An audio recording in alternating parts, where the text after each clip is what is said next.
Welcome to the ITSP Magazine Podcast Network. You are about to listen to the Soulful CXO podcast with Dr. Rebecca Wynn. These conversations focus on the intersection of technology, business, and humanity, exploring how these three areas impact each other. Dr. Wynn interviews guests, including business leaders, entrepreneurs, and experts in various fields, to share insights and experiences on cybersecurity, risk management, and leadership. The podcast aims to provide a fresh perspective on how technology can be leveraged to create positive change in the world. Now sit back, relax, and enjoy the show.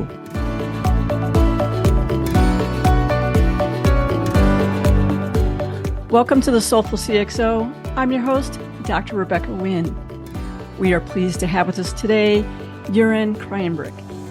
Jeroen is an accomplished strategy educator, speaker, writer, and consultant with over 2 decades of experience extending from academia through modern business and industry. He is world-renowned for empowering people and organizations to discover, formulate, and execute their future plans by providing innovative tools for expansive and forward-thinking strategy making for personal and organizational development. He enables individuals to realize their greatest ambitions and organizations to effectively achieve their business goals and mission through ongoing effective strategy techniques.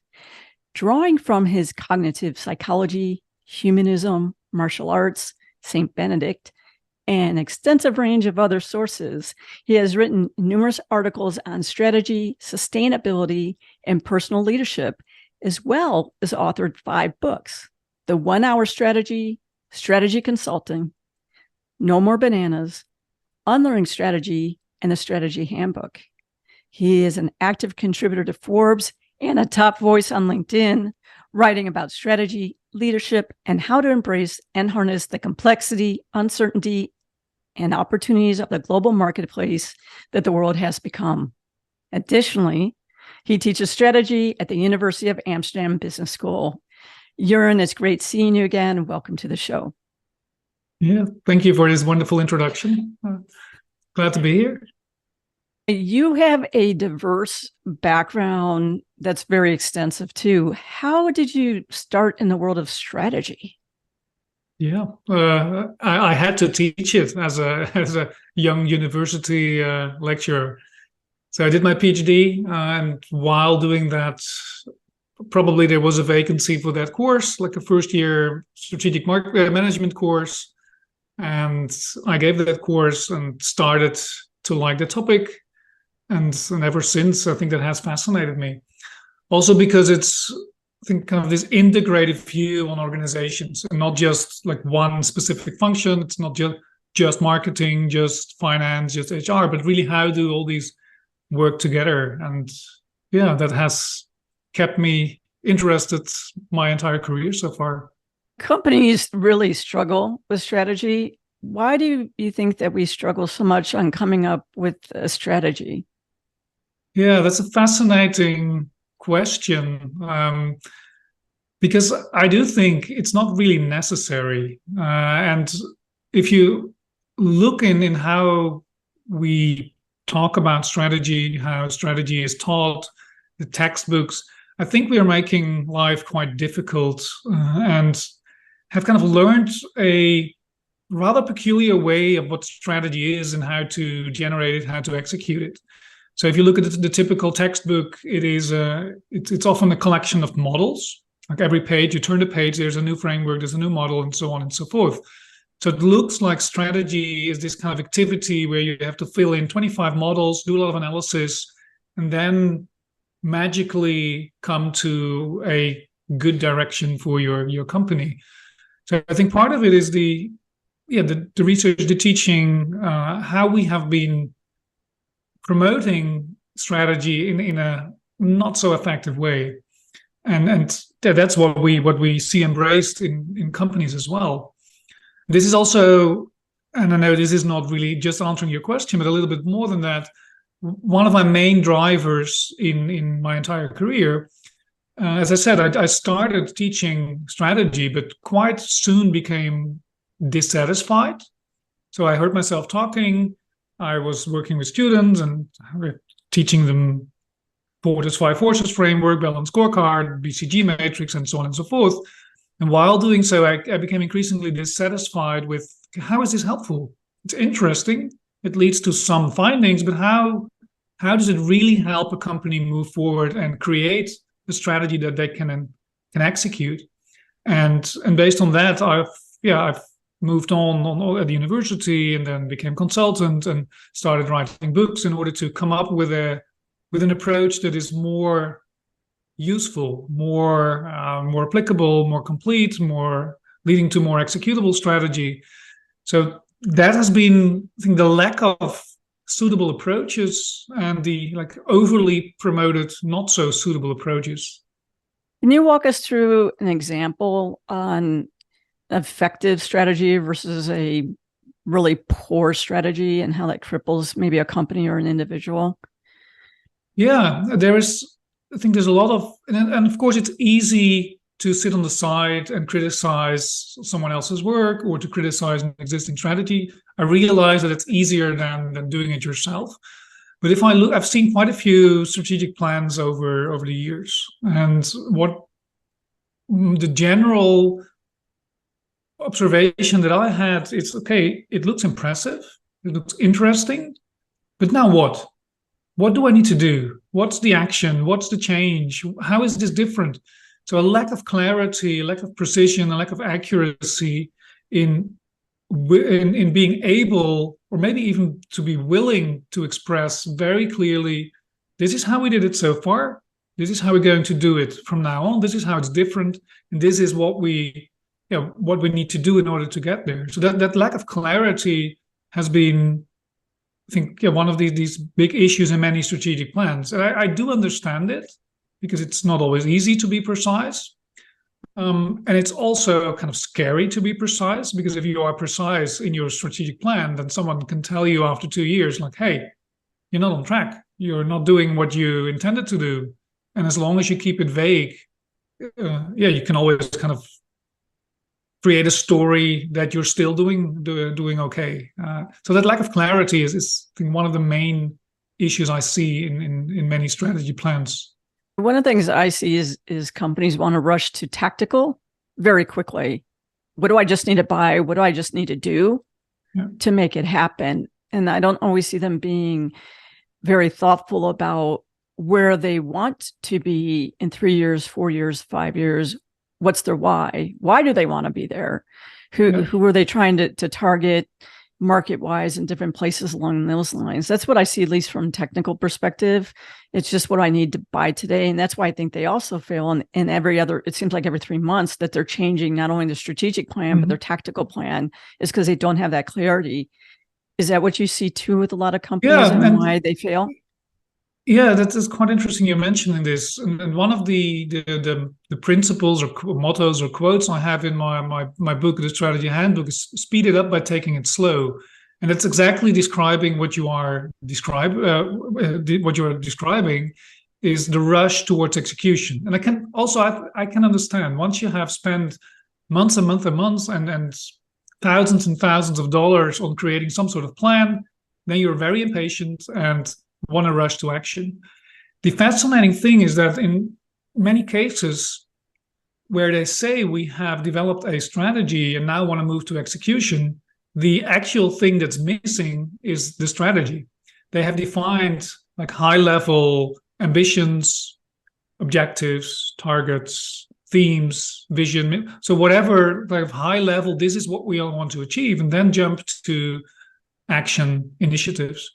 What is missing is what I think its strategy is it's basically a business logic. It's a logic describing how your company creates value and captures value. So who are your customers? What are you offering? Based on what competences? With whom? What's the revenue model? What kind of cost? And how do you create a sensible logic in which all these elements fit together?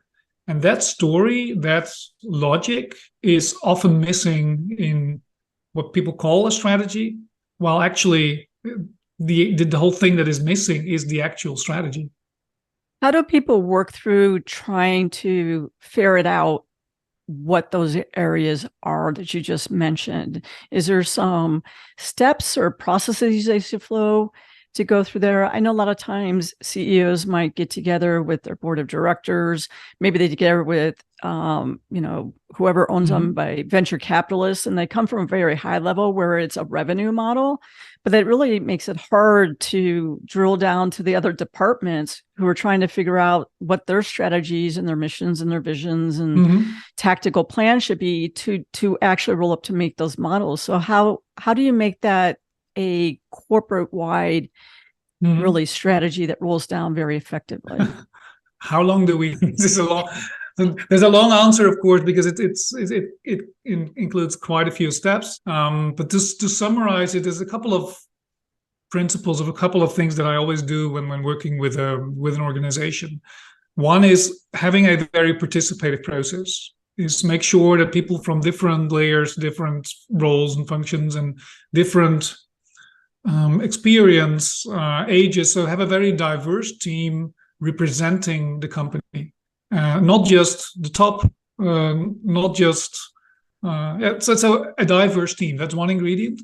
Then in terms of steps, I find it very important to start with creating an understanding of the status quo, because that's where things already go wrong. Is people, and you will be surprised, or maybe you won't be surprised, but many people are surprised how different people already think about how things are today. So that's factual.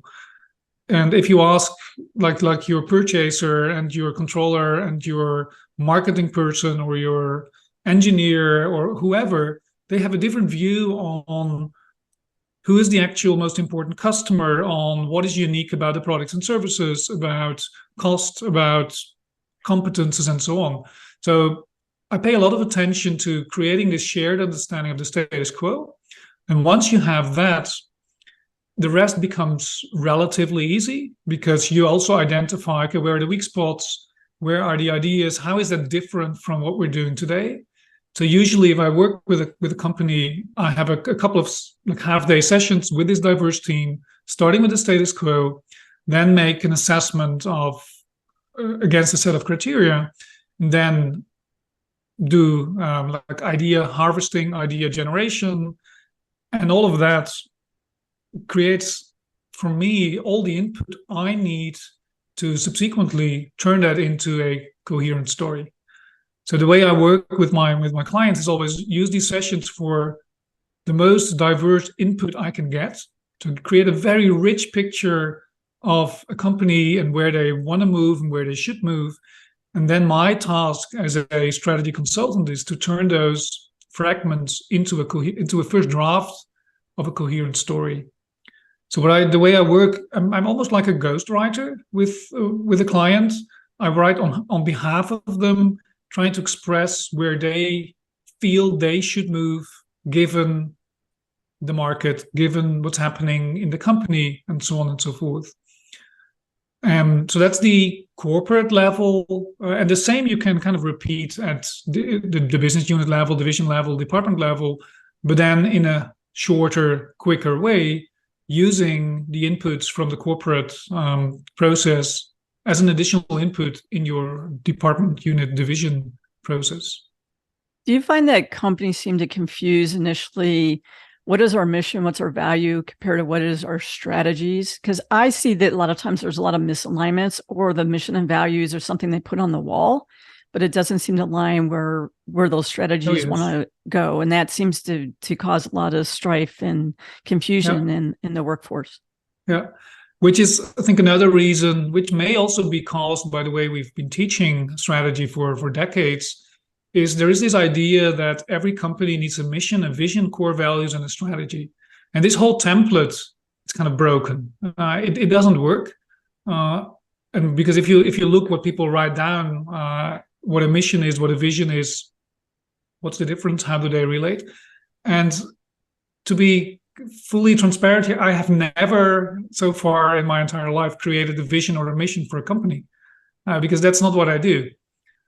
I find it much more important to talk about. So values, I think, are important. So what do we care about? What are some guiding principles? Where are the boundaries of what we find acceptable? What do we prefer, and so on.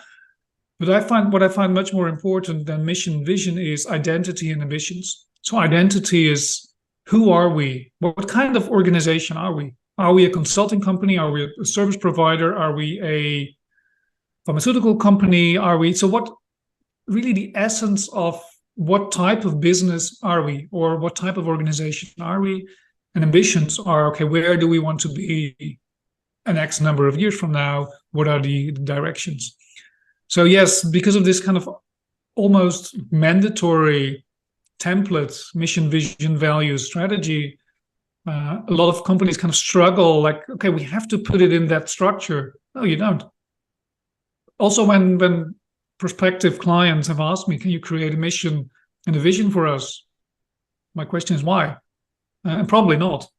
And so we go then through the process that I just described, using the tools that I developed, and then the question kind of disappears, because what they really ask for is not a mission, it's not a vision, it's not even a strategy.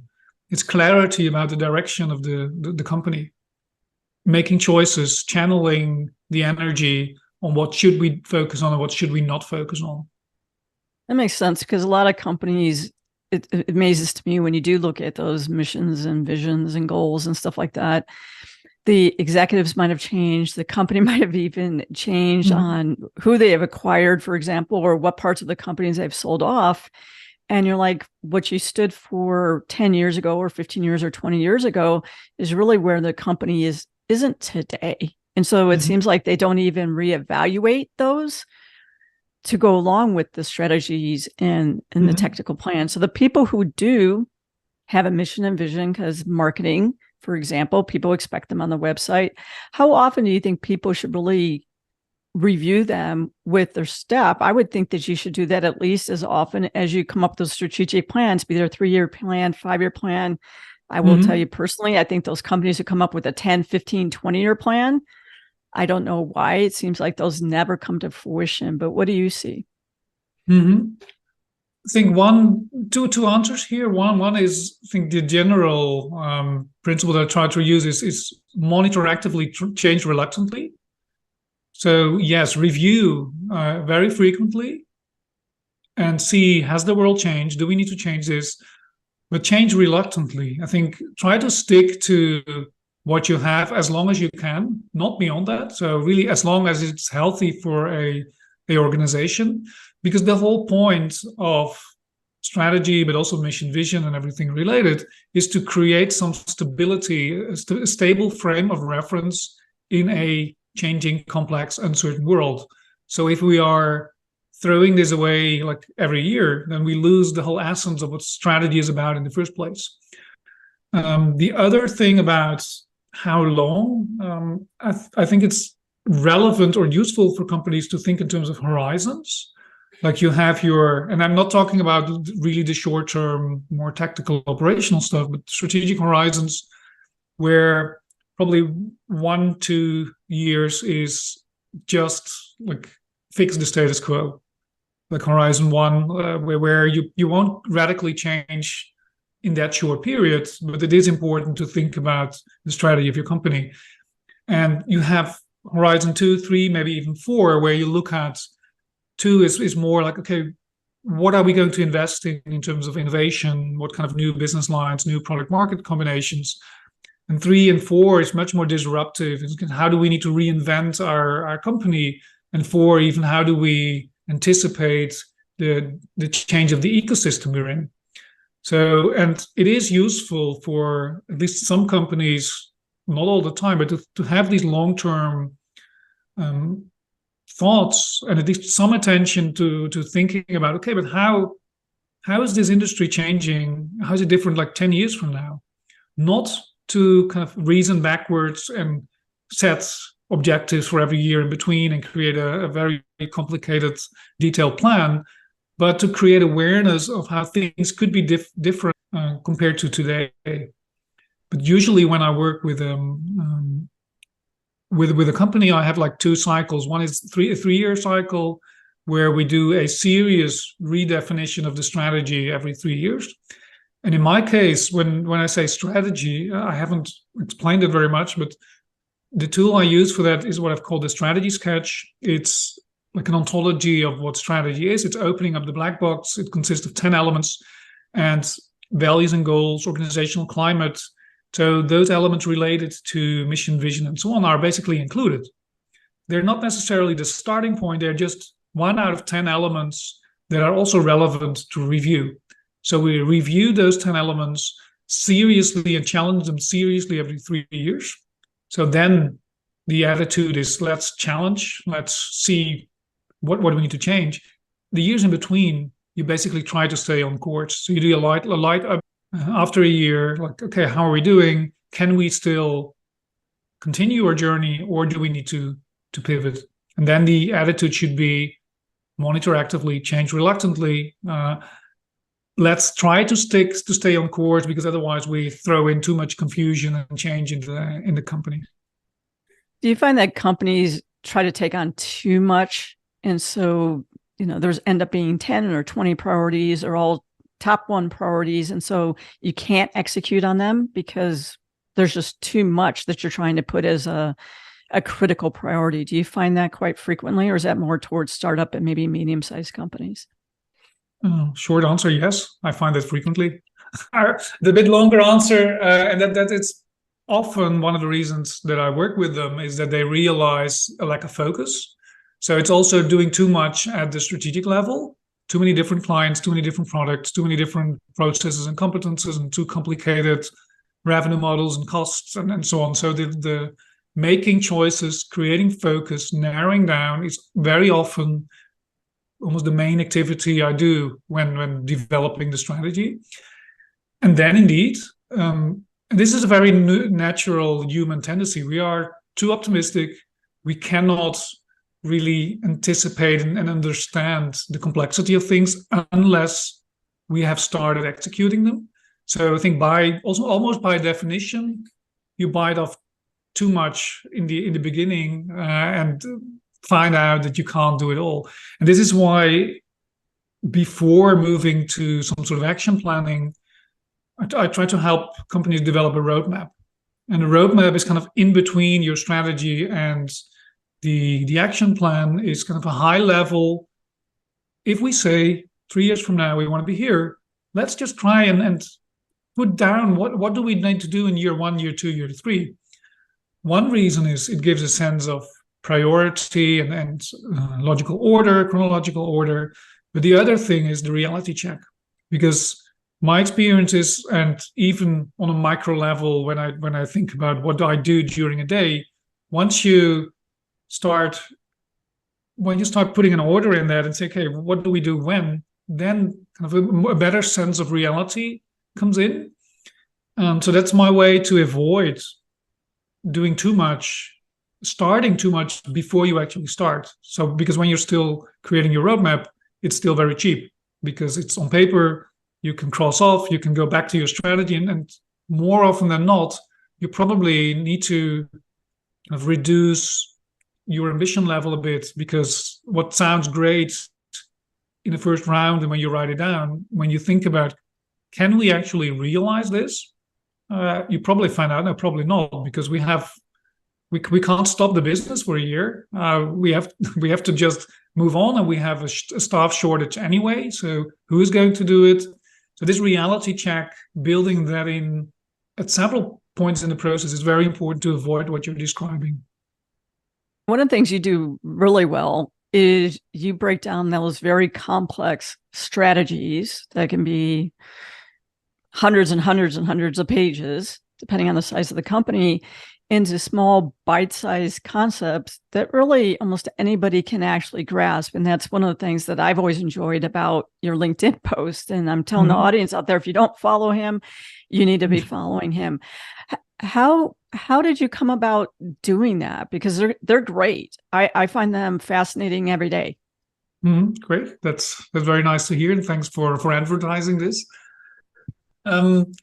Probably, I think a lot of what we're doing is to compensate for our own weaknesses, or to find a solution for our own weaknesses.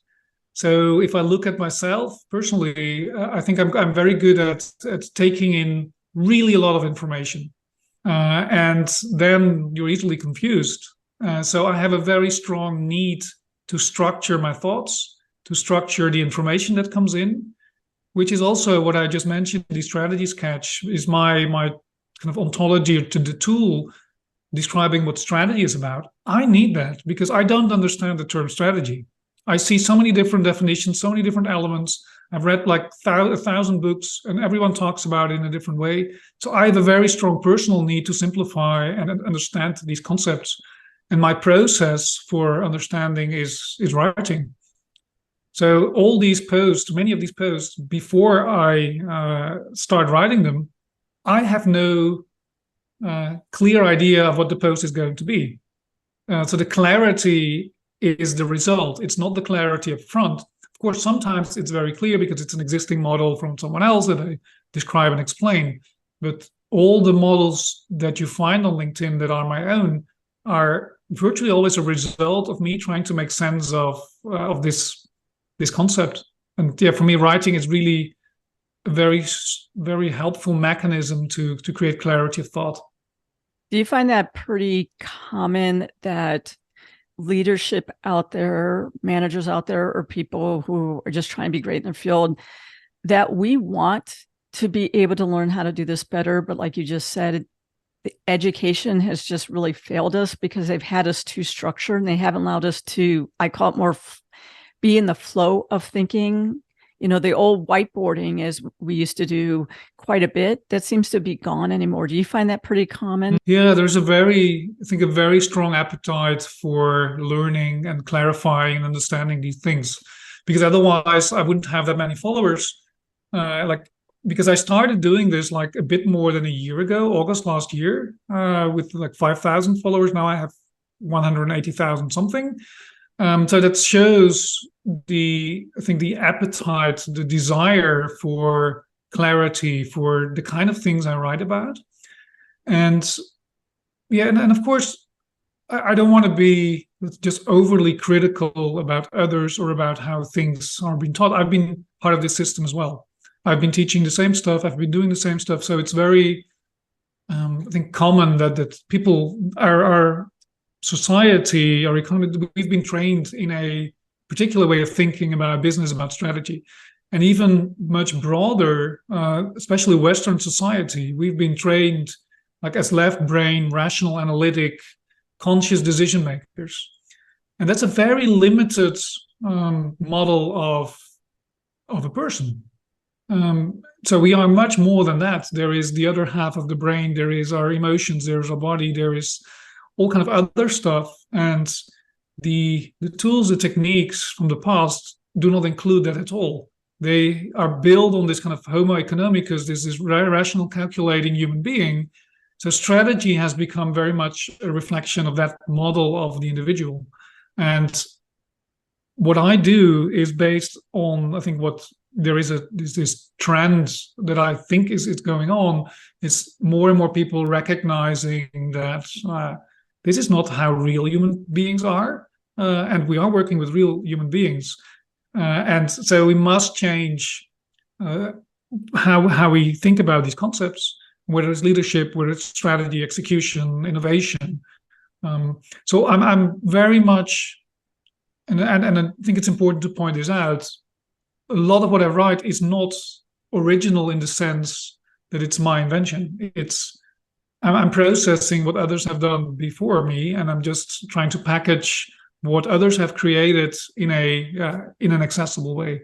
But since you're calling this the soulful CXO, I'm probably preaching to the converted here.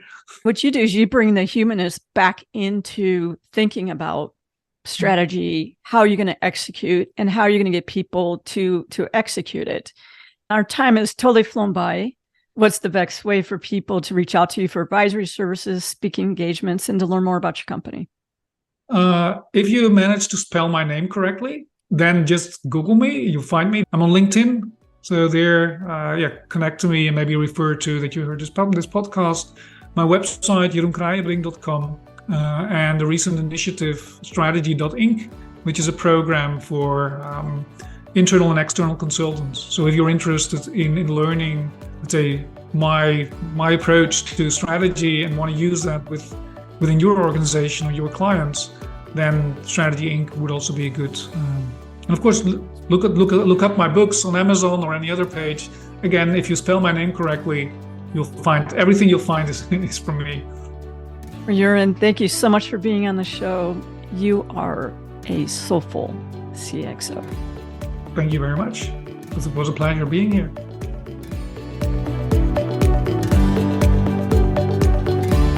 We hope you enjoyed this episode of Soulful CXO Podcast with Dr. Rebecca Wynn, part of the ITSP Magazine Podcast Network. If you learned something new and this conversation made you think, then add this show to your favorite podcast player. Subscribe to the ITSP Magazine YouTube channel and share the ITSP Magazine Podcast Network with your friends, family, and colleagues. If you represent a company and wish to connect your brand to our conversations and our audience, visit itspmagazine.com to learn how to sponsor one or more of our shows. We hope you will come back for more stories and follow us on our journey.